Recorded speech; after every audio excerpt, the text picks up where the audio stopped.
قرآن مجید ہمیں بتاتا ہے کہ دائمی اور ابدی زندگی کا مقام آخرت ہے، اور دنیا کی اس عارضی قیام گاہ میں ہم صرف اس امتحان کے لیے بھیجے گئے ہیں کہ خدا کے دیے ہوئے تھوڑے سے سر و سامان، تھوڑے سے اختیارات اور گنے چنے اوقات و مواقع میں کام کر کے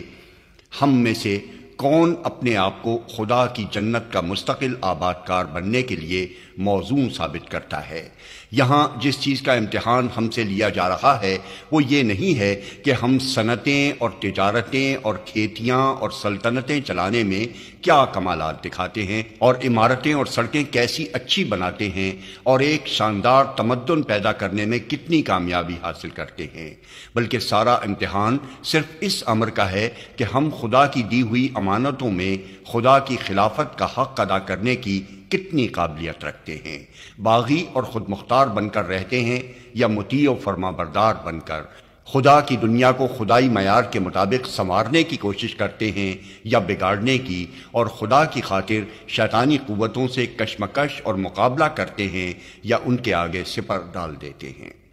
جنت میں آدم و حوا علیہ السلام کا جو پہلا امتحان ہوا تھا وہ دراصل اسی امر میں تھا، اور آخرت میں جنت کی مستقل آبادی کے لیے بنی نوع انسان کے افراد کا جو انتخاب ہوگا وہ بھی اسی فیصلہ کن سوال پر ہوگا۔ بس کامیابی اور ناکامی کا اصل معیار یہ نہیں ہے کہ امتحان دینے کے دوران میں کس نے تخت شاہی پر بیٹھ کر امتحان دیا اور کس نے تختہ دار پر، کس کی آزمائش ایک سلطنت عظیم دے کر کی گئی اور کسے ایک جھونپڑی میں آزمایا گیا۔ امتحان گاہ کے یہ وقتی اور عارضی حالات اگر اچھے ہوں تو یہ فوز و فلاح کی دلیل نہیں، اور برے ہوں تو یہ خائب و خاسر رہ جانے کے ہم مانی نہیں ہیں۔